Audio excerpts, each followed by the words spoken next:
وعلى الثلاثة الذين خلفوا حتى إذا ضاقت عليهم الأرض بما رحبت وضاقت عليهم أنفسهم وظنوا أن لا ملجأ من الله إلا إليه ثم تاب عليهم ليتوبوا إن الله هو التواب الرحيم. وعلى الثلاثة الذين خلفوا، اور ان میں سے تین الذين خلفوا، اور وہ جو تین تھے ان تینوں پر بھی خلفوا، جو کہ جن کا معاملہ ملتوی ہو گیا تھا. یہ خلفوا کا جو لفظ ہے نا، یہ اچھی طرح یاد رکھیے، یہاں پر لوگوں کو بڑا دھوکہ ہوا ہے. خلفوا کا یہ مطلب نہیں ہے کہ جو پیچھے رہ گئے تھے تین، کیونکہ پیچھے رہنے والے تو بہت سے منافق بھی تھے. آیا ہے کہ فرح المخلفون، جو لوگ پیچھے رہ گئے بڑے خوش ہو رہے ہیں. خلفوا کا یہاں مطلب یہ ہے کہ وہ جو ابھی آپ نے آیت نمبر 102 میں 101 میں تھا نا کہ کچھ ایسے لوگ ہیں جن کا اللہ نے معاملہ بھی ابھی ڈھیل دے دی ہے، اللہ نے کہا کہ ابھی ہم فیصلہ کریں گے ان کے بارے میں. یہاں خلفوا سے مراد وہ ہیں کہ وہ تین آدمی. کہاں تھی وہ آیت؟ 106 نمبر ہے جی، دیکھا وہاں تھا نا، وآخرون مرجون لأمر اللہ، اور کچھ ایسے ہیں جن کا کام ابھی تک اللہ تعالیٰ نے ملتوی فرما دیا ہے. اما یعذبہم، چاہے گا تو خدا انہیں عذاب دے گا، واما یتوب علیہم، اور اللہ چاہے گا تو انہیں معاف کر دے گا. یہ جو چیز تھی اللہ نے اس آیت میں کہا ہے کہ خلفوا، یہ لوگ جو تین تھے ان کا معاملہ خدا نے ملتوی کر دیا. یہ مطلب نہیں ہے کہ یہ لوگ کوئی پیچھے رہ گئے تھے، رہ گئے تھے پیچھے، اس میں شبہ نہیں. لیکن یہاں خلفوا سے مراد وہ تین آدمی جن کا معاملہ اللہ تعالیٰ نے ڈال دیا کہ بس ٹھیک ہے، ہم چاہیں گے تو عذاب دیں گے اور چاہیں گے تو انہیں معاف کر دیں گے. اور ان تین کا حال کیا ہوا؟ حتیٰ، یہاں تک کہ اذا ضاقت علیہم الارض، جب زمین ان پر تنگ ہوئی، بما رحبت، اور زمین اپنی وسعت کے باوجود ان لوگوں پر تنگ ہو گئی، وضاقت، اور تنگ ہونے لگی، تنگ آ گئے وہ لوگ، علیہم، ان کے اوپر، انفسہم، ان کی اپنی جانیں ان کے اوپر عاجز آنے لگی. یہ تین صحابی رضی اللہ عنہ تھے، ایک کعب ابن مالک رضی اللہ عنہ ہیں، اور یہ بدری نہیں ہے اور اس کے بعد رہے ہیں، اور ایک مرارہ ابن ربیعہ ہیں. یہ کعب ابن مالک رضی اللہ عنہ بڑے شاعر تھے اور بڑے مشہور آدمی تھے. اتنی صلاحیتیں تھیں کہ انہیں شاہ روم نے خط لکھا، اس نے کہا تم میرے پاس آ جاؤ. کعب ابن مالک ایک، مرارہ بن ربیعہ رضی اللہ عنہ تھے دو، اور بلال بن امیہ واقفی. یہ بلال بن امیہ اور مرارہ ابن ربی رضی اللہ عنہ، یہ دونوں کے دونوں بدری صحابہ رضی اللہ عنہ میں سے تھے.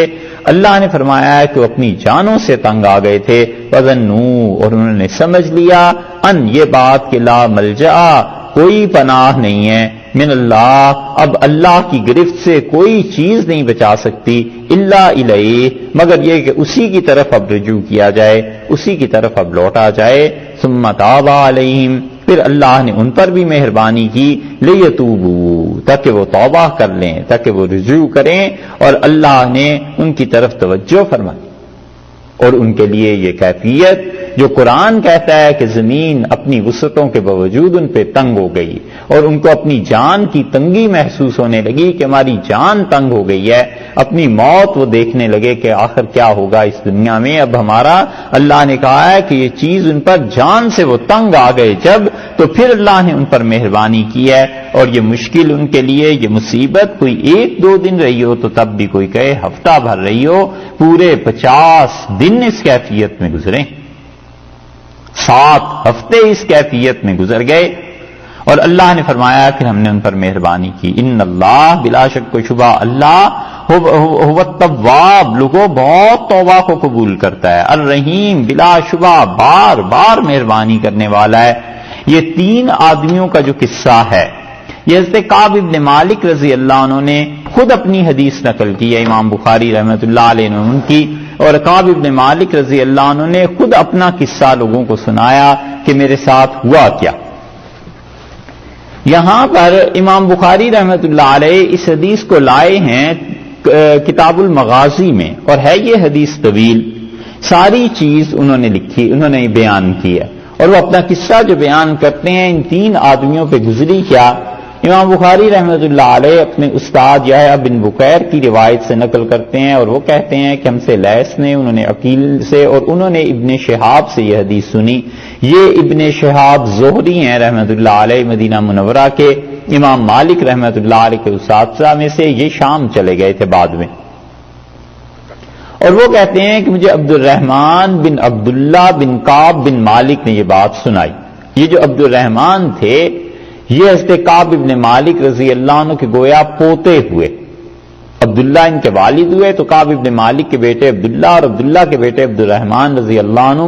وہ کہتے ہیں کہ انا عبداللہ ابن کعب ابن مالک، کہ میرے والد جو تھے عبداللہ بن کعب بن مالک، اور وہ اپنے والد یعنی میرے دادا کے قائد تھے۔ جب میرے دادا کی آنکھیں جاتی رہیں تو میرے دادا کو لے کر والد گھوما کرتے تھے اپنے والد کو، تو انہوں نے کہا کہ میں نے اپنے والد سے یہ بات سنی، کعب ابن مالک رضی اللہ عنہ سے، اور بتاتے تھے کہ حین تخلف عن قصۃ تبوک، کہ تبوک میں ہم لوگوں کے ساتھ کیا قصہ ہوا، اور تبوک میں یہ پیچھے رہ جانے کا واقعہ کیا تھا۔ قال کعب، اور اس نے کعب رضی اللہ عنہ نے کہا، یہ کعب شاعر تھے،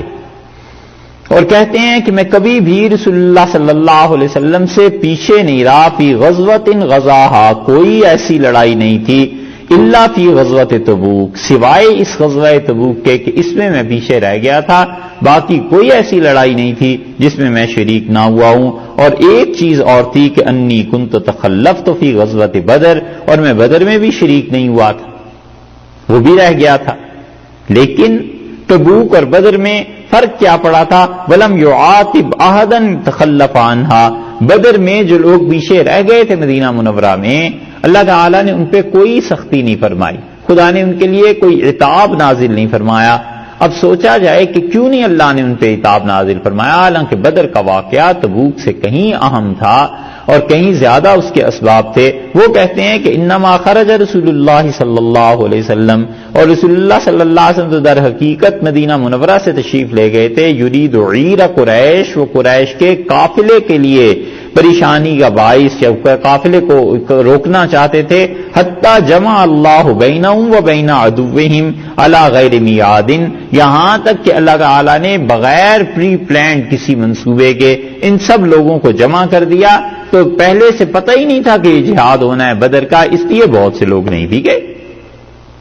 وہی سمجھے کہ قافلہ ہے۔ یہ ہے دلیل اس بات کی جو سورہ انفال کے آغاز میں ایک بحث آئی تھی، جہاں شبلی نعمانی اور ان حضرات کا موقف فرض کیا تھا، وہ ہماری دلیل یہ ہے کہ انہوں نے اس کی تصریح کی ہے کہ اللہ تعالیٰ نے کچھ کہا ہی نہیں جو بدر کے موقع پر پیچھے رہ گئے تھے، اور کہتے ہیں کہ وَلَقَدْ شَهِدْتُ مَعَ رَسُولِ اللَّهِ صلی اللہ علیہ وسلم، کعب کہتے ہیں میں نے رسول اللہ صلی اللہ علیہ وسلم کے ہاتھ پہ بیعت کی تھی، میں اس وقت حاضر تھا لیلۃ العقبہ، جب عقبہ میں رسول اللہ صلی اللہ علیہ وسلم نے بیعت لی تھی، اور یہ وہ موقع تھا جس موقع پر کفار مکہ یہ سارے کے سارے سختی سے رسول اللہ صلی اللہ علیہ وسلم کا مقاطع بائیکاٹ کر رہے تھے، اور مینا میں آپ تشریف لائے تھے، اور مینا میں خزرج والوں کو کہا تھا کہ تم میرا پیغام مان لو اور میں اللہ کا پیغام دینے کے لیے آیا ہوں۔ یہ لیلۃ العقبہ میں ان لوگوں نے بیعت کی، حین تواثقنا علی الاسلام، جبکہ اسلام پر ہم نے پختہ رہنے کا عہد کیا تھا، اور وہ کہتے ہیں کہ مجھے کوئی اس سے فرق نہیں پڑتا کہ میں بدر میں شریک نہیں ہوا، اگرچہ لوگ اذکر فی الناس منہا، لوگ زیادہ بدر کو ترجیح دیتے ہیں، لیکن میں سمجھتا ہوں کہ جو بیعت عقبہ ہم نے کی تھی یہ بدر سے زیادہ اچھی تھی۔ یہ عام طور پر بدری صحابہ رضی اللہ عنہ کے مقابلے میں یہ لوگ یہی کہا کرتے تھے، یہ جو عقبہ میں شامل ہوئے ہیں نا، یہ عقبہ کو زیادہ ترجیح دیتے تھے، اور بات بھی صاف ظاہر ہے کہ بیعت عقبہ میں جو لوگ شامل ہوئے ہیں انہوں نے رسول اللہ صلی اللہ علیہ وسلم کی اس وقت مدد کی ہے جبکہ سیرت کی حدیث کی ساری کتابوں میں آتا ہے کہ ابو طالب کا انتقال ہوا اور رسول اللہ صلی اللہ علیہ وسلم کے سر پہ کوئی آدمی نہیں رہا تھا جو انہیں پناہ دیتا۔ حضرت صلی اللہ علیہ وسلم جو طائف تشریف لے گئے ہیں، لوگ تو یہی سمجھتے ہیں کہ بس ایک سفر ہو گیا، اس کے پیچھے بہت بڑی حقیقت یہ ہے کہ یہ قبائل اس زمانے میں بھی اب بھی ایک دوسرے کی پشت پناہی میں رہتے تھے. یہ بڑے لوگوں کو پناہ دیتے تھے. اپنے قبیلے میں آنے والوں کی عزت احترام ہوتا تھا، اور کسی کو پناہ دینا، اس پناہ کو توڑنا ان کے لیے عزتوں کا مسئلہ تھا. حضرت ابو طالب نے پناہ دی تھی رسول اللہ صلی اللہ علیہ وسلم کو. حضرت بکر رضی اللہ عنہ کے بارے میں ایک حدیث آئی تھی نا کہ اس سے کہا اگر تم جیسا آدمی ہجرت کر جائے، اور پھر اس نے پناہ دی اور اپنی پناہ واپس لے لی. اس سے روشنی پڑتی ہے کہ وہاں کے حالات کیا تھے. اور رسول اللہ صلی اللہ علیہ وسلم کے لیے یہ پناہ جب ابو طالب کی ختم ہوئی ہے، پھر آپ گئے ہیں طائف تاکہ کوئی آپ کو پناہ دے. طائف والوں نے پناہ نہیں دی. مکہ مکرمہ میں تشریف لانا تھا اور شہر انہوں نے بند کر دیا. انہوں نے کہا اب تو اس کو کوئی پناہ نہیں دے رہا اور کوئی پناہ دے گا بھی نہیں، اب یہ آیت ہم اس داخل بھی نہیں ہونے دیں گے. اسی لیے تو رسول اللہ صلی اللہ علیہ وسلم مطعم کے پاس آپ نے بھیجا حضرت زید رضی اللہ عنہ کو، اور آپ نے فرمایا وہ والد کے دوست ہیں اور ان سے جا کے کہو کہ میں پناہ لینا چاہتا ہوں. تو وہ آئے اور اسلحہ انہوں نے لگایا، سب کچھ اپنے بیٹوں کو لیا اور رسول اللہ صلی اللہ علیہ وسلم کو لے کے بیت اللہ میں آئے ہیں. اور قریش مکہ چیختے رہ گئے ان کا مطلب تم پناہ نہ دو. ان کا میں ہرگز نہیں کر سکتا، اس کے والد میرے دوست تھے عبداللہ، اور آج عبداللہ کے بیٹے پہ کڑا وقت آیا ہے اور میں اسے پناہ نہ دوں. انہوں نے کہا اس سے جنگ مجھ سے جنگ کرنی ہوگی، اور اس کو تنگ کرنا آئندہ سے مجھے تنگ کرنا ہے. اسی لیے رسول اللہ صلی اللہ علیہ وسلم نے بخاری میں اور جگہ بھی آیا ہے، بدر کے جب قیدی آئے ہیں سب سے پہلا جملہ ان سب کو دیکھ کے جو کہا ہے آپ نے فرمایا لولا مطعم حیٌ، اگر مطعم زندہ ہوتے نا آج کے دن اور وہ مجھ سے ایک فکرہ آ کے یہ کہہ دیتے کہ میں تم کو چھوڑ دوں، میں تم سب کو رہا کر دوں. فرمایا ایک فکرہ وہ مجھ سے آ کے کہہ دیتے. رسول اللہ صلی اللہ علیہ وسلم کو احسان کا اندازہ بھی تھا، اور وہ اتنا پاک خون تھا کہ وہ احسان کے بدلے پورے پورے دیتے تھے، اس سے بھی کچھ بڑھ کے سوائی کرتے تھے. تو حضرت صلی اللہ علیہ وسلم نے فرمایا اگر مطعم زندہ ہوتے مجھے آ کے کہتے میں سب کو چھوڑ دیتا، کیونکہ مطعم نے پناہ دی تھی. اور رسول اللہ صلی اللہ علیہ وسلم قریش کے ایک ایک قبیلے کے پاس جا کے کہتے تھے کہ میں فلاں کا بیٹا ہوں، اللہ کا رسول ہوں، تم مجھے اپنے پاس رکھ لو، تم میری بات سن لو، تم مجھے اپنے قبیلے میں پناہ دے دو. اور لوگ دروازے بند کرتے تھے اور لوگ آگے سے جلی کٹی سناتے تھے، کہتے تھے تم نے خود اپنے لیے یہ کانٹے بیجے ہیں، آج ہم پناہ نہیں دے سکتے، تمہیں پناہ دینا تو پورے قریش سے ٹکر لینا. ان حالات میں یہ بیعت ہوئی تھی. اور اسی لیے رسول اللہ صلی اللہ علیہ وسلم سے جن لوگوں نے عقبہ میں بیعت کی ہے نا، یہ عقبہ کے صحابہ رضی اللہ عنہ یہ کہتے تھے بدر کیا چیز ہے، ہم تو اس وقت تو زیادہ اہمیت دیتے ہیں. تو فرماتے ہیں کہ میں اس بیعت عقبہ میں شامل تھا. لوگ اگرچہ بدر کو زیادہ سمجھتے ہیں لیکن ہم سمجھتے ہیں وہ بیعت بہت بڑی چیز تھی. کأن من خبری انی لم اکن قط اقوی ولا ایسر حین تخلفت عنہ فی تلک الغزا. اور یہ جو تبوک کے غزوے میں پیچھے رہ گیا تھا، خدا کی قسم کبھی بھی میرے پاس اتنا سرمایہ نہیں ہوا اور کبھی بھی میری صحت اتنی اچھی نہیں ہوئی جتنی تبوک کے دنوں میں. واللہ ما مجتمعت عندی قبلہ راحلتان، دو سواریاں بیک وقت میرے پاس ہو جائیں، دو اونٹ، یہ تو کبھی بھی نہیں ہوا تھا. یہاں تک کہ یہ جب غزوہ شروع ہوا ہے بدر یہ تبوک کا تو میرے پاس دو اونٹنیاں تھیں، اور رسول اللہ صلی اللہ علیہ وسلم سب کو کہہ رہے تھے چلنے کی، اور نبی کریم صلی اللہ علیہ وسلم نکلے ہیں فی حر شدید گرمی پڑ رہی تھی. واستقبل سفرا بعیدا ومفازا وعدوا کثیرا، اور رسول اللہ صلی اللہ علیہ وسلم نے یہ سفر کرنا تھا بہت دور کا، اور دشمن بھی بہت شدید تھے. ٹکر جو لگ رہی تھی یہ رومیوں کے ساتھ لگ رہی تھی. تو حضرت صلی اللہ علیہ وسلم نے حکم دیا اور مسلمان چل پڑے. اور وہ کہتے ہیں کہ ولا یجمعهم کتاب و حافظ، اور رسول اللہ صلی اللہ علیہ وسلم نے کسی حافظ یعنی کسی کتاب میں نہیں لکھی، یہ سارا محفوظ نہیں رکھا. یرید الدیوان، امام بخاری رحمۃ اللہ علیہ کا غالباً یہ اپنا جملہ ہے. وہ کہتے ہیں کہ ان کی مراد یہ تھی کہ کوئی رجسٹر، کوئی صفحات نہیں ترتیب دیے گئے کہ اس غزوے میں کون کون فوجی جا رہے ہیں. قال کعب، اور کعب نے کہا کہ فما رجل، کوئی بھی آدمی ایسا نہیں تھا جس کے بارے میں یہ گمان ہو کہ وہ اس غزوے سے پیچھے رہ جائے گا. اور رسول اللہ صلی اللہ علیہ وسلم چلیں حین طابت الثمار والظلال، جب سائے بہت اچھے لگتے تھے گرمی کی وجہ سے، اور پھل پکے ہوئے تھے، اور ہر ایک کو عزیز تھی اپنی فصل، اور جو کھجوریں پڑ رہی تھیں، اور رسول اللہ صلی اللہ علیہ وسلم تشریف لے گئے، اور میں اپنے جی میں یہ کہتا رہا کہ انا قادر علیہ، کوئی بات ہی نہیں ہے، میرے پاس تو 2 سواریاں ہیں، میں تو بھی صبح چلوں گا، شام کو پہنچ جاؤں گا۔ فلم یزل یتمادے، اور میں یہ بات سوچتا ہی رہا کہ آج جاتا ہوں، کل جاتا ہوں، آج جاتا ہوں، کل جاتا ہوں، یہاں تک کہ نبی کریم صلی اللہ علیہ وسلم تبوک میں پہنچ گئے، اور میرا نفس مجھے اسی پہ ٹلاتا رہا کہ آج چلتے ہیں اور کل چلتے ہیں۔ اور وہ کہتے ہیں پھر ہوا یہ کہ لوگ چونکہ ہزاروں میں تھے، رسول اللہ صلی اللہ علیہ وسلم نے راستے میں میرا بھی نہیں پوچھا، اور جب آپ تبوک پہنچے وَهُوَ جَالِسٌ فِي الْقَوْمِ بِتَبُوک، اور تبوک میں آپ تشریف فرما ہوئے، تو ایک دن آپ نے کہا کہ ما فعل کعب کا کیا بنا، کعب کہاں ہے، نظر نہیں آ رہا۔ تو میرے قبیلے بنو سلمہ میں سے ایک آدمی بولا، اور اس نے کہا اللہ کے رسول حبسہ برداہ ونظرہ فی عطفہ،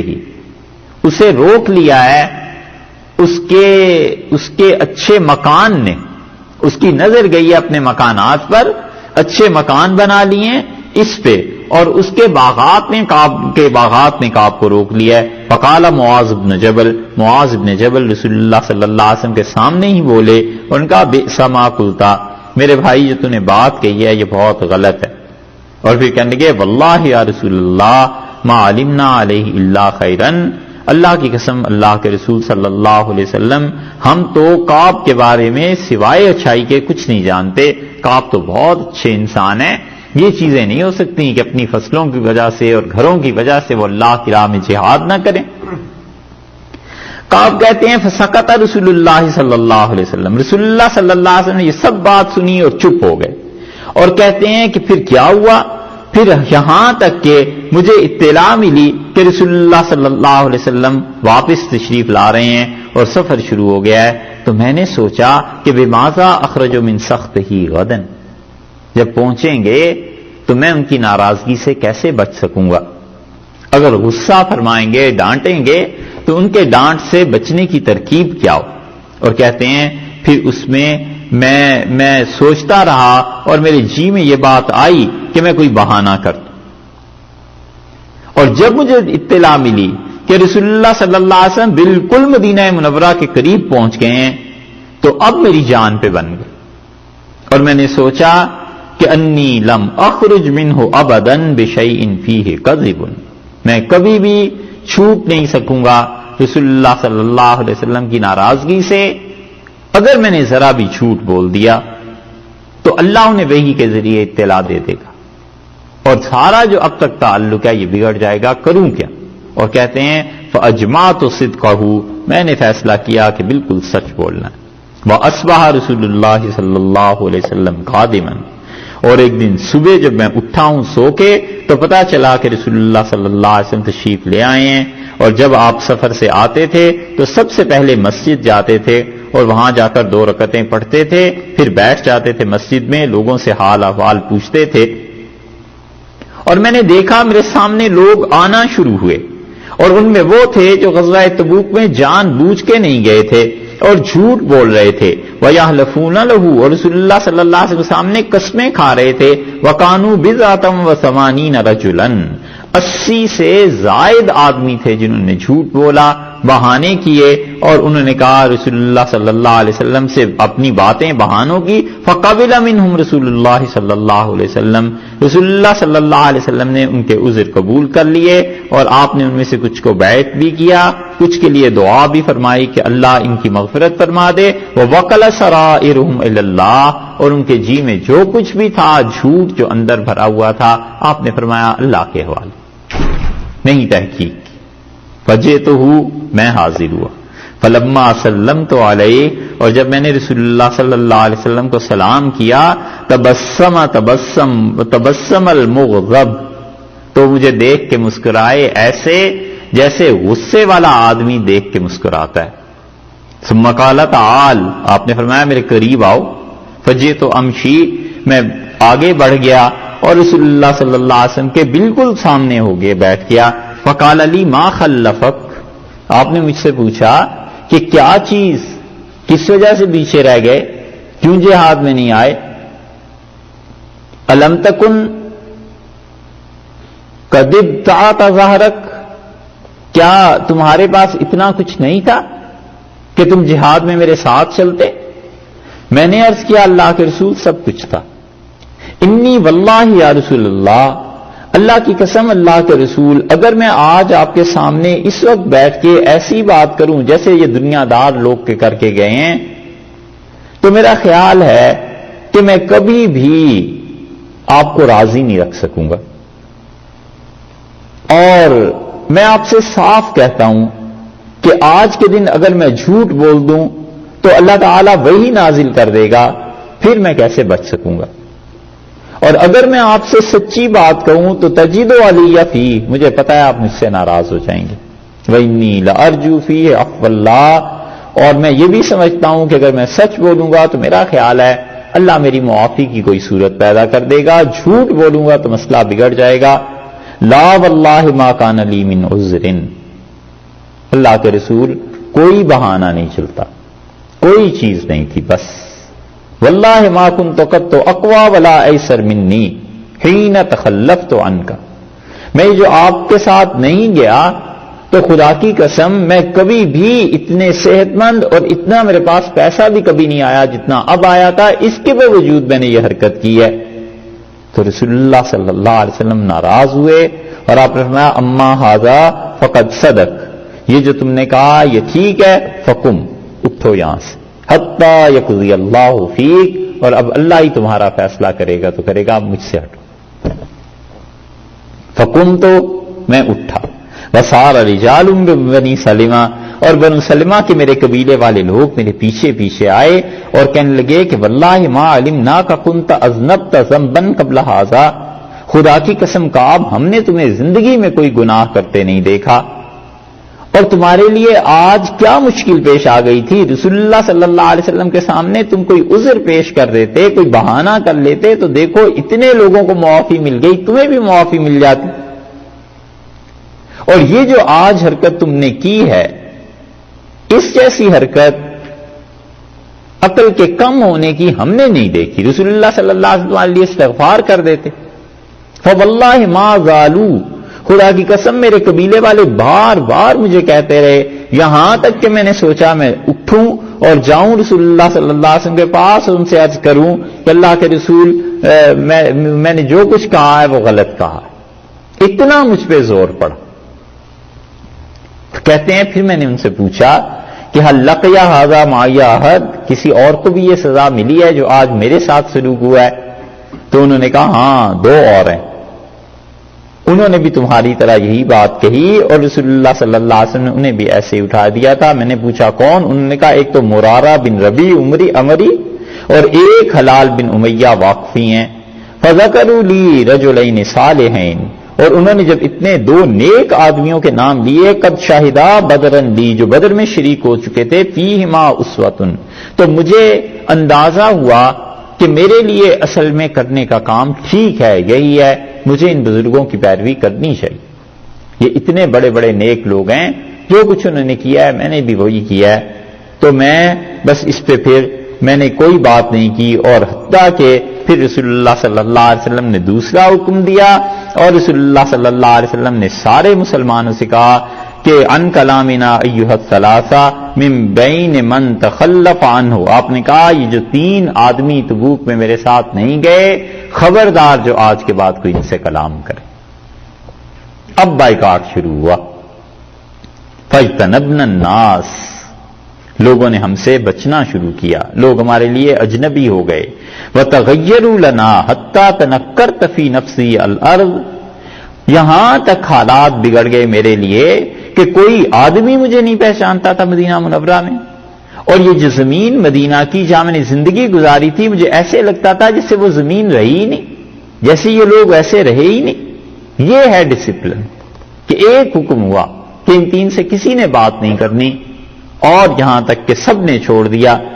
اور کہتے ہیں 50 راتوں تک یہ بات چلتی رہی۔ اما صاحب آیا، اور یہ جو میرے دونوں دوست تھے وہ بہت تھک گئے اور اپنے گھروں میں بیٹھے رہے، اور گھروں میں جب بھی جانا ہوتا تھا ان دونوں کے یبکیان، میں نے تو انہیں ہمیشہ روتے ہوئے ہی پایا کہ اب ہوگا کیا۔ واما انا، اور جہاں تک میرا تعلق ہے وہ تو دونوں گھر سے ہی نکلتے نہیں تھے. میں لوگوں کے پاس جاتا تھا، بازاروں میں جاتا تھا، اور میں نماز بھی رسول اللہ صلی اللہ علیہ وسلم کے پاس آ کر پڑھتا تھا. اور مجھے بازار میں کوئی آدمی بولنے کے لیے، بات کرنے کے لیے تیار نہیں تھا، اور میں نمازوں میں آتا تھا اور رسول اللہ صلی اللہ علیہ وسلم کو سلام کرتا تھا. وَهُوَ فِي مَجْلِسِهِ بَعْدَ الصَّلَاةِ، جب وہ نماز پڑھا کے بیٹھتے تھے، فَأَقُولُ فِي نَفْسِي، تو میں اپنے جی میں کہتا تھا، هَلْ حَرَّكَ شَفَتَيْهِ، یہ ہونٹ میرے لیے ہلیں گے، ان ہونٹوں میں کوئی جنبش پیدا ہوگی. بِرَدِّ السَّلَامِ عَلَيَّ أَمْ لَا، یہ میرے سلام کا جواب یہ ہونٹ دیں گے یا نہیں. یہ ہے محبت، تعلق. ثم اصلی قریبا منہ، اور میں یہ کرتا تھا کہ رسول اللہ صلی اللہ علیہ وسلم جہاں بیٹھے ہوتے تھے قریب جا کر ان کے نماز پڑھتا تھا. فاسارقہ النظر، اور نماز پڑھتے ہوئے بھی دیکھتا تھا کہ شاید چہرہ مبارک میری طرف ہو جائے. فاذا اقبلت علی صلاتی اقبل الی، اور جب میں نماز پڑھنا شروع کرتا تھا تو رسول اللہ صلی اللہ علیہ وسلم مجھے دیکھتے تھے، اور جب میں سلام پھیر کے حاضر ہوتا تھا تو آپ چہرہ دوسری طرف کر لیتے. حتی اذا طال علی ذلک من جفوۃ الناس، یہاں تک کہ لوگوں نے مجھے بالکل ہی چھوڑ دیا، کوئی آدمی مدینہ منورہ میں بات کرنے کا نہیں رہا. تو مشیتوں میں چلا ایک دن تنگ آ کے، یہاں تک کہ ایک میں نے دیوار پہ چڑھا، کودا اور چھلانگ لگائی اندر اس باغ کے. تو یہ ابو قتادہ کا باغ تھا، وہ ابن عمی، اور وہ میرے چچا کے بیٹے تھے. وَأَحْبُ النَّاسِ إِلَيَّ، اور سب سے زیادہ اچھے اور پیارے میرے یہی دوست تھے. فَسَلَّمْتُ عَلَيْهِ، میں نے سلام کیا. فَوَاللَّهِ مَا رَدَّ عَلَيْهِ السَّلَامَ، اللہ کی قسم ابو قتادہ نے میرے سلام کا جواب نہیں دیا. میں نے کہا ابو قتادہ انشدک باللہ، انشدک باللہ، اللہ کی قسم تمہیں دے کے کہتا ہوں، تم کیا یہ تمہیں نہیں پتا کہ مجھے کتنی محبت ہے اللہ سے اور رسول اللہ صلی اللہ علیہ وسلم سے؟ تمہیں نہیں معلوم؟ فسکت، وہ چپ رہے. اور میں نے انہیں بار بار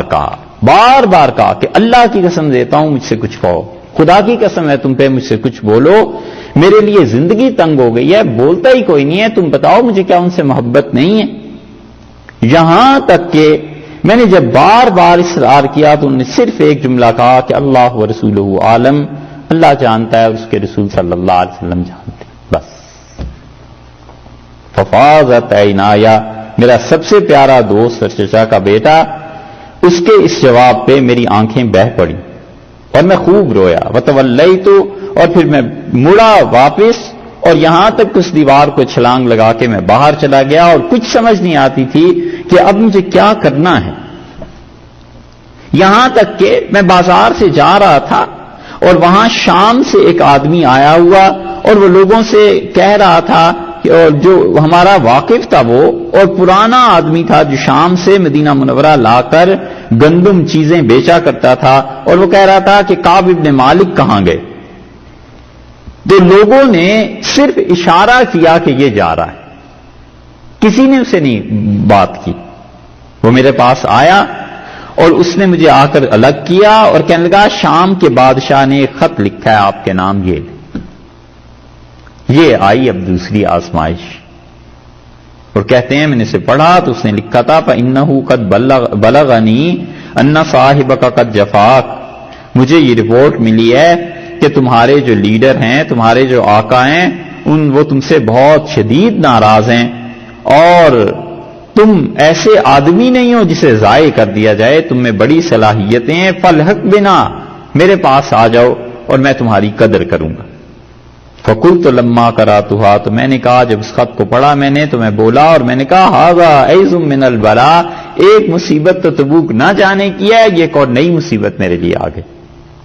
اور میں نے اس خط پر غور کرنے کی بجائے آگے دیکھا، ایک جگہ ایک تنور جل رہا تھا، سجر تو ہو، اور وہ تنور کے شعلے تھے اس میں، تو میں نے اس میں وہ خط ڈال دی تاکہ اس مصیبت سے بچوں. یہاں تک کہ 40 راتیں جب گزر گئیں 50 میں سے، تو ایک آدمی آیا اور اس نے کہا رسول اللہ صلی اللہ علیہ وسلم نے مجھے بھیجا ہے. اور میں نے کہا کہ کیا بات ہے؟ انہوں نے کہا رسول اللہ صلی اللہ علیہ وسلم نے فرمایا ہے تم تینوں کے لیے کہ تم اپنی بیویوں سے الگ ہو جاؤ. ایک گھر میں رہ گئی تھی بات چیت کرنے کو، حکم ہوا ان سے بھی الگ ہو جاؤ. فقلت اطلقها ام ماذا افعل، میں طلاق دے دوں یہ کہا ہے رسول اللہ صلی اللہ علیہ وسلم نے، یا کیا کروں؟ اس کا مجھے کچھ نہیں پتا. نہ قال لا بل اعتزلها، ان کا طلاق نہیں بلکہ تم اسے چھوڑ دو اور اس کے قریب نہ جانا. وہ کہتے ہیں کہ پھر اسی طرح میرے دونوں دوستوں کے پاس بھی وہ صحابی رضی اللہ عنہ گئے اور انہوں نے انہیں پیغام دیا. تو میں نے اپنی بیوی سے کہا کہ الحقی باہلک، سسرال اپنے میکے میں چلی جاؤ، میرے سسرال میں، اور پھر وہیں رہو یہاں تک کہ اللہ آپ کوئی حکم دے گا میرے معاملے میں تو پھر ہی بات ہوگی. اور کعب رضی اللہ عنہ کہنے لگے کہ ہلال ابن امیہ کی اہلیہ آئیں رسول اللہ صلی اللہ علیہ وسلم کے پاس اور انہوں نے عرض کیا اللہ کے رسول ہلال بن امیہ جو ہیں شیخ ضائع، بہت بوڑھے ہو گئے ہیں، لیس لہ خادم، کوئی نوکر بھی ان کے پاس نہیں ہے. تو آپ اس بات کو ناگواری کا اظہار فرماتے ہیں، برا سمجھتے ہیں کہ میں صرف ان کی خدمت کرتی رہوں، کوئی بھی نہیں گھر میں. تو رسول اللہ صلی اللہ علیہ وسلم نہیں، یہ بات نہیں ہے، تم اس کی خدمت کرتی رہنا لیکن اس کے قریب نہ جانا. تو خاتون بولی اور انہوں نے کہا واللہ ما بہ حرکت الی شیء، خدا کی قسم وہ تو اپنی جگہ سے اٹھ بھی نہیں سکتے اللہ کے رسول، اور جب سے یہ بات آپ کا رویہ ہوا ہے ما زال یبکی مذ کان من امرہ ما کان الی یومہ ھذا، میں نے اپنے شوہر کو دیکھا ہے وہ اس دن سے رو رہا ہے اور آج جب آپ کی مجلس میں آئی ہوں تو ابھی بھی وہ رو ہی رہا تھا بیٹھا ہوا کہ رسول اللہ صلی اللہ علیہ وسلم ناراض ہیں، ہوگا کیا؟ فقال لی باب اہلی، کعب نے کہا میرے کچھ گھر والوں نے، خاندان والوں نے کہا کہ کعب تم بھی چلے جاؤ، ہاں تم چلے جاؤ رسول اللہ صلی اللہ علیہ وسلم سے ایسے ہی اپنی بیوی کے لیے اجازت لے لو جیسے ہلال ابن امیہ کی بیوی کو اجازت ملی ہے کہ ان کی خدمت کرتی رہیں. میں نے کہا ہرگز نہیں، میں رسول اللہ صلی اللہ علیہ وسلم سے جا کے یہ بات نہیں کہوں گا. اور مجھے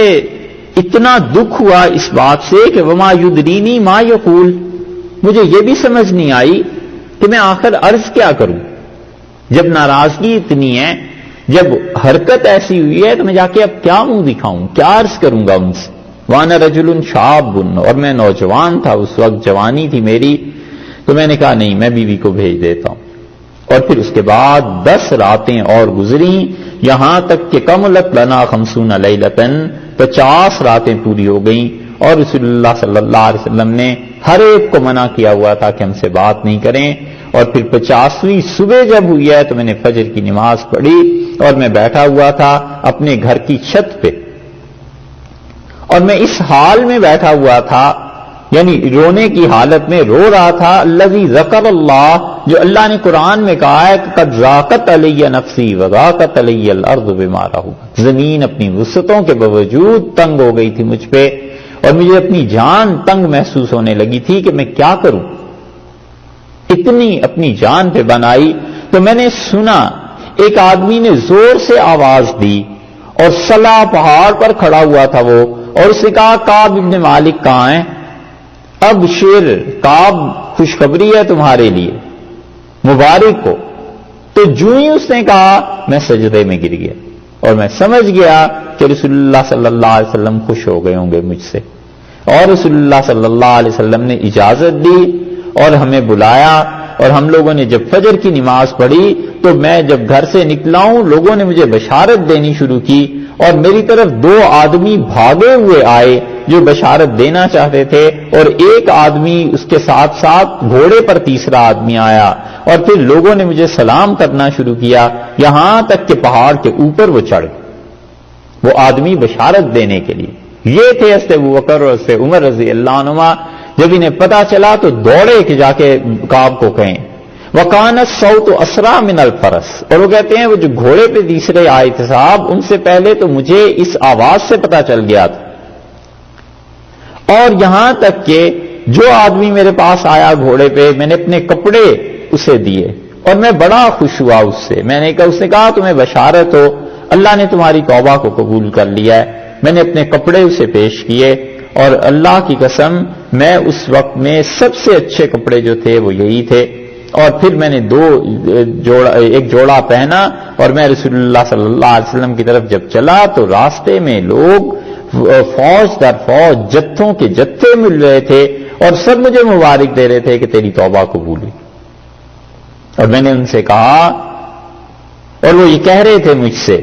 کہ اللہ مبارک کرے تیری توبہ قبول ہو گئی. کعب نے کہا حتیٰ کہ میں مسجد میں داخل ہوا اور رسول اللہ صلی اللہ علیہ وسلم تشریف فرما تھے اور آپ کے گرد لوگ بیٹھے ہوئے تھے، تو سب سے پہلے اٹھ کے جس نے گلے لگایا وہ طلحہ بن عبید اللہ تھے، اور طلحہ رضی اللہ عنہ بھاگے یہاں تک کہ صافحنی، مجھ سے اچھی طرح ہاتھ ملایا، مجھے مبارک دی. واللہ ما قام الیہ رجل من المہاجرین غیرہ، اور اللہ کی قسم مہاجرین یہ سارے بیٹھے تھے، کوئی بھی اس کے علاوہ میرے لیے نہیں اٹھا. یاد رہتی ہیں نا ایسی باتیں. ولا انساہا لطلحہ، اور میں طلحہ کو تو کبھی نہیں بھول سکتا، انہوں نے ایسی خوشی سے مجھے ملے اور ان کو بڑی خوشی تھی. تو کعب کہتے ہیں میں نے رسول اللہ صلی اللہ علیہ وسلم کو سلام کیا تو رسول اللہ صلی اللہ علیہ وسلم نے مجھے جواب دیا، اور آپ کا چہرہ مبارک خوشی کی وجہ سے ایسے تھا جیسے بجلی کونتی ہے، یبرق کو وجہ، آپ کا خوشی کی وجہ سے چہرہ ایسے تھا جیسے بجلی کونتی ہے، اتنا نور. اور مجھ سے کہا اب شیر بخیر یومن مر علیک مذ ولدت کا امک، کعب کی ماں نے جب سے جنم دیا ہے اسے آج کے دن تک سب سے اچھا دن کعب کی زندگی کا آیا ہے، کعب کو اللہ مبارک کرے. میں نے کہا امن عندک یا رسول اللہ امن عند اللہ، اللہ کے رسول یہ آپ فرما رہے ہیں یا اللہ کی طرف سے کوئی حکم میرے لیے آیا ہے؟ رسول اللہ صلی اللہ علیہ وسلم نہیں، اللہ نے یہ کہا ہے کہ کعب جب سے پیدا ہوا ہے اس دن سے لے کے اب تک یہ سب سے اچھا دن ہے اس کی زندگی کا. اور رسول اللہ صلی اللہ علیہ وسلم اذا سرّا، جب وہ خوش ہوتے تھے تو ہم لوگ ان کے چہرے سے ہی پہچان لیتے تھے کأنہ قطعۃ قمر، اور وہ چہرہ ایسے خوش ہوتا تھا جسے 14ویں کا چاند بن جاتا. وہ جب خوش ہوتے تھے تو ہم چہرہ مبارک سے پہچان لیتے تھے. وَكُنَّا نَعْرِفُ ذَلِكَ مِنْهُ، ہمیں پتہ چل جاتا تھا کہ آج بہت خوش ہیں. اور میں بیٹھا اور میں نے کہا اللہ کے رسول میری توبہ یہ ہے کہ میں اپنا سارا مال پیش کر دوں اللہ کی راہ میں آپ کے پاس اور آپ خرچ کریں. تو رسول اللہ صلی اللہ علیہ وسلم نہیں، کعب اپنا مال بچا کے رکھ، یہ تیرے لیے اچھا ہے. میں نے کہا اللہ کے رسول جو خیبر میں مجھے آپ نے حصہ دیا تھا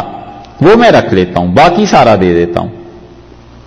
اور رسول اللہ صلی اللہ علیہ وسلم نے مجھ سے کہا میں نے پھر عرض کیا کہ اللہ کے رسول مجھے تو اللہ نے اصل میں سچائی کی وجہ سے نجات دے دی، اور میری توبہ نے مجھے یہ سکھایا کہ اللہ احدث الا صدقا ما بقیت، جتنی بھی زندگی باقی ہے میں سوائے سچائی کے کبھی کچھ نہ بولوں. اور اللہ کی قسم میں ان دو آدمیوں ما عالم احد من المسلمین ابلاہ اللہ فی صدق الحدیث، اور میں ہمیشہ لوگوں سچ کہتا رہا ہوں جب سے رسول اللہ صلی اللہ علیہ وسلم نے اس کی بشارت مجھے دی تھی، اور میں نے کبھی بھی جھوٹ نہیں بولا آج تک. وَإِنِّي لَأَرْجُو أَن يَحْفَظَنِيَ اللَّهُ مِن فِيمَا بَقِيتُ، اور کہنے لگے کہ میرے بیٹے جب تک اب میں زندہ ہوں مجھے اللہ سے پوری امید ہے کہ اللہ تعالیٰ میری حفاظت کرے گا.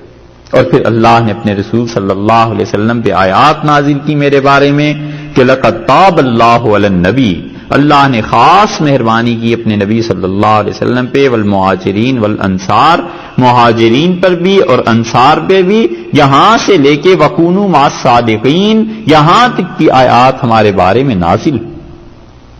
فَوَاللَّهِ مَا أَنْعَمَ اللَّهُ عَلَيَّ مِن نِعْمَةٍ قَطُّ بَعْدَ أَنْ هَدَانِي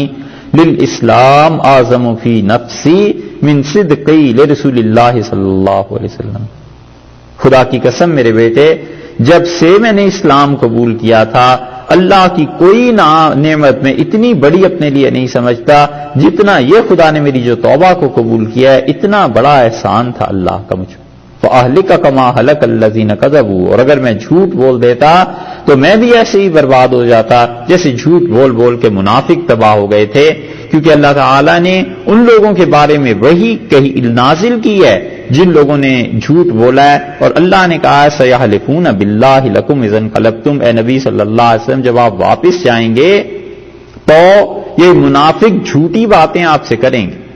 اور پھر کعب رضی اللہ عنہ کہنے لگے کنا تخلفنا ایھا الثلاث عن امر اولئک الذین قبل منہم رسول اللہ صلی اللہ علیہ وسلم حین حلفوا له، اور ہم تین رسول اللہ صلی اللہ علیہ وسلم سے جو پیچھے رہ گئے تھے یعنی تبوک میں نہیں گئے تھے، اللہ تعالیٰ نے ہمارے لیے یہ آیت نازل کی ہے فبایعہم واستغفر لہم، ہم تھے جنہیں پھر رسول اللہ صلی اللہ علیہ وسلم نے بیعت فرمایا، پھر جن کے لیے مغفرت کی دعا مانگی، اور ہم وہ لوگ ہیں جن کا اللہ نے کہا تھا کہ اللہ نے ان کا کام ابھی تک تاخیر میں ڈال دیا ہے، ملتوی کر دیا۔ یہ صبح آئی تھی نا کہ ہمارے بارے میں ہے، اور ہم ایسے نہیں ہیں جو اللہ نے یہ کہا ہے کہ متخلفون، فرح المخلفون، جو پیچھے رہ گئے منافق، ہم وہ نہیں ہیں۔ ہمیں تو اس لیے یہ لقب دیا گیا تھا کہ ہم نے اپنا معاملہ ملتوی اللہ نے اسے کر دیا تھا، اور پھر انہوں نے کہا کہ یہ ہمیں اللہ نے چھوڑ دیا تھا تاکہ ہم لوگ اس بات کو دیکھیں یہاں تک کہ اللہ ہماری توبہ کو قبول کرے۔ امام بخاری رحمۃ اللہ علیہ نے یہ روایت نقل کی ہے یہاں، لیکن یہ روایت اور جگہوں پر بھی بہت تفصیل کے ساتھ آئی ہے۔ کعب بن مالک رضی اللہ عنہ اپنی یہ بات سناتے تھے۔ یہ 3 آدمی تھے جن کو اللہ نے کہا ہے وَالثَّلَاثَةِ الَّذِينَ خُلِّفُوا، اور 3 آدمی رہ گئے وہ جن کا معاملہ ملتوی کر دیا گیا تھا، حَتَّى إِذَا ضَاقَتْ عَلَيْهِمُ الْأَرْضُ بِمَا رَحُبَتْ، یہاں تک کہ زمین اپنی وسعتوں کے باوجود ان پر تنگ ہوئی، وَضَاقَتْ عَلَيْهِمْ أَنفُسُهُمْ، اور ان کی جانیں ان پر تنگ ہو گئیں، وَظَنُّوا أَلَّا مَلْجَأَ مِنَ اللَّهِ إِلَّا إِلَيْهِ، اور انہیں یقین ہو گیا کہ اللہ کے علاوہ اب کوئی نجات دینے والا نہیں ہے، ثُمَّ تَابَ عَلَيْهِمْ، انہوں نے اللہ سے توبہ کی، لِيَتُوبُوا، اللہ ان کی طرف متوجہ ہوا، لِيَتُوبُوا، تاکہ اللہ ان کو معاف فرما دے۔ اللہ تعالیٰ نے ان کی طرف توجہ فرمائی اپنی رحمت کے ساتھ، معافی کے ساتھ، ان اللہ هو التواب الرحیم، تاکہ وہ رجوع کرتے رہا کریں۔ ثم تاب علیہم، اللہ نے ان پر رحمت کی، متوجہ ہوئے، لیتوبوا، تاکہ وہ لوگ رجوع کرتے رہا کریں۔ اس سے معلوم ہوا کہ ہر مصیبت میں رجوع کرے اللہ سے۔ اللہ تعالیٰ نے یہ فرمایا ہے نا، ہم نے رحمت کی تاکہ لوگ ہماری طرف رجوع کرتے رہیں، یہ اللہ کی طرف سے رجوع ہے۔ ان اللہ هو التواب الرحیم، اور بلا شبہ اللہ بڑا ہی توبہ کو قبول کرنے والا ہے۔ مبالغے کا صیغہ لے آئے نا تواب، بہت زیادہ توبہ کو قبول کرنے والا ہے۔ الرحیم، اور بار بار مہربانی کرنے والا ہے، بار بار رحمت کرنے والا ہے۔ اس حدیث سے کتنی چیزیں پتہ چلتی، صحابہ رضی اللہ عنہ کا صدق، ان کی وفا اور ڈسپلن زندگی میں، کہ جس کام سے رسول اللہ صلی اللہ علیہ وسلم منع کر دیا ہے، کیا مجال ہے کہ پورے مدینہ منورہ میں ایک آدمی بات کر لے۔ یہ ایسے ویسے مدینہ منورہ میں اس وقت بھی 30,000 تو لوگ ہی چلے گئے تھے، 25-30,000۔ مدینہ منورہ میں 1,00,000 کے قریب صحابہ رضی اللہ عنہ اس وقت تھے، کیونکہ اس کے بعد حج ہوا ہے، تو حج میں جو حضرت صلی اللہ علیہ وسلم گئے ہیں 1,00,000 سے زیادہ کا مجمع تھا۔ کیا مجال ہے کوئی ایک آدمی بھی ان سے بات کر گیا؟ یہ چیز ہے، یہ تربیت ہے جو رسول اللہ صلی اللہ علیہ وسلم نے کی ہے۔ اللہ نے امت کو بھی دکھانا تھا کہ اطاعت ایسی چیزوں میں ہوا کرتی ہے، جماعتیں اور گروہ ایسے ہوا کرتے